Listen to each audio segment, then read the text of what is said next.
92.7 FM WMDX, Madison's real news and great conversation. Here's your Daily News Roundup.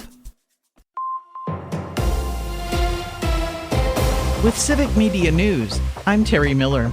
A growing debate over automated license plate reader cameras is playing out in communities across Wisconsin, and it's drawing packed public hearings and sharp disagreements over privacy and public safety. At the center of the controversy is Flock Safety, a multi-billion-dollar company that contracts with law enforcement agencies to install and operate networks of cameras that capture and store license plate data. Several Wisconsin communities have decided to end their contracts with Flock, including Dane County, Verona, Monona, Fitchburg, Appleton, Oshkosh, and Sturgeon Bay. Officials in those areas cite growing public concern over surveillance and privacy. The University of Wisconsin-Madison Police Department is asking for help with a 58-year-old cold case.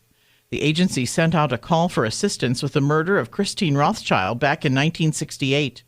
Rothschild was found dead after reportedly being strangled and stabbed several times during finals week when she was an 18-year-old freshman. She was killed next to Sterling Hall on campus, but no suspect was ever caught. University police encourage anybody with information to come forward, even if they think the details may be insignificant. President Trump is coming to western Wisconsin today. The White House says the president is coming to highlight his support for Wisconsin farmers. As part of the president's trip, he's expected to speak at Custer Farm in Chippewa Falls. And UW Stout is taking a new name. The University of Wisconsin Board of Regents has approved a change in the name to UW Stout Polytechnic. Leaders say the new name reflects Stout's mission in regards to applied learning and research, business and industry collaboration, and career-focused experiences. The name change is the first for a school in the UW system since it was created in 1971. More news can be found at civicmedia.us.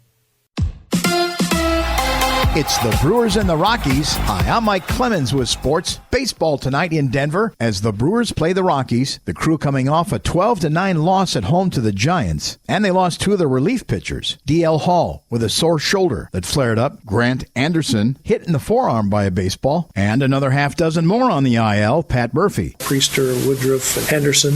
We've got relievers like Zerpa and Koenig that were going to be part of it. That's 5 major injuries. Rob Z's out again. So you got 6 pitching injuries already for a first-place club, but look where we are. Hockey, Carolina beat the Las Vegas Knights 4-3 in overtime in the NHL Stanley Cup Finals. Game 3 tomorrow night at 7 p.m. Golf, the AmFam Championship underway this weekend at TPC in Madison. Jerry Kelly, Donald Driver, Jordy Nelson, and founder Steve Stricker will give it a go. I haven't played hardly at all. Hopefully my body holds up and I'm able to get out there and play and have fun doing it. That's Madison's Steve Stricker with sports. I'm Mike Clemens. I'm meteorologist Brandon Borbens. Showers and thunderstorms likely through early afternoon, then just a mix of clouds and sun for the rest of the afternoon, highs in the lower 80s. For tonight, a few additional showers or thunderstorms could bubble up in the evening, otherwise partly cloudy skies with lows in the lower 60s. That's your Madison News Roundup from WMDX. Find more news anytime at WMDXradio.com. Subscribe to this podcast on Spotify, Apple, or wherever you find your podcasts.